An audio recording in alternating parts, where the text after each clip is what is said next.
शायर मशरिक मुफक्कर इस्लाम अल्लामा मोहम्मद इकबाल, जिन्होंने वतन अजीज का ख्वाब देखा।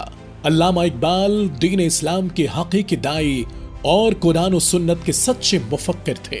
जहां इकबाल कुरान और सुन्नत के दाई थे, वहीं सारी जिंदगी मुसलमानों को उनकी बुनियादों से जोड़ने की कोशिशों में लगे रहे।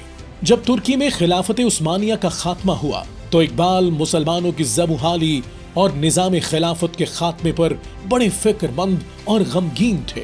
उन्होंने अपनी शायरी के जरिए मुसलमानों को जगाने और एक बार फिर खिलाफत कायम करके दुनिया की अजीम कौम बनने पर जोर दिया। अल्लामा ने बड़े सगीर के मुसलमानों को न सिर्फ बेदार किया, बल्कि उन्हें उनका रोशन और चमकदार माजी भी याद दिलाया और उन्हें ये भी बताया कि उनकी ये हालत कुरान से दूरी इख्तियार करने की वजह से है। अल्लामा इकबाल वो अजीम शख्सियत थे जिन्होंने पाकिस्तान के क़याम का ख्वाब देखा, जिसको कायद आज़म की शख्सियत ने शर्मिंदा ताबीर किया।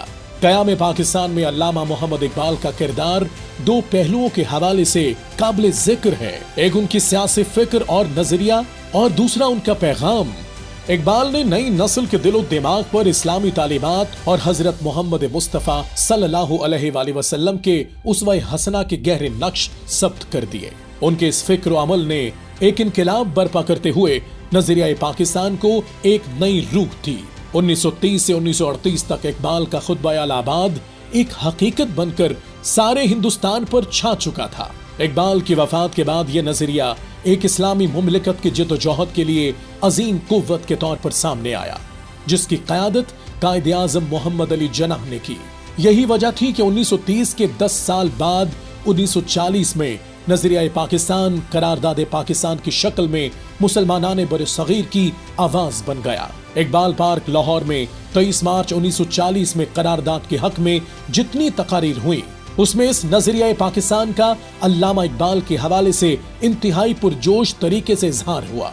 करारदाद पाकिस्तान मंजूर होने के बाद कायद आज़म मोहम्मद अली जनाह ने बहादुर जंग को मुखातिब करके फरमाया, कायद आज़म के फरमान की रोशनी में अगर देखा जाए तो उससे वाज़ेह होता है कि पूरी तहरीक पाकिस्तान अल्लामा इकबाल के पेश किए हुए नजरिए का अक्स थी।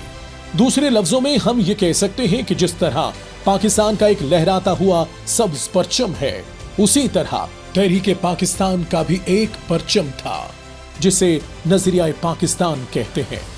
ये नजरिया आज भी जिंदा है और हमारी कुव्वत और अजमत का निशान है।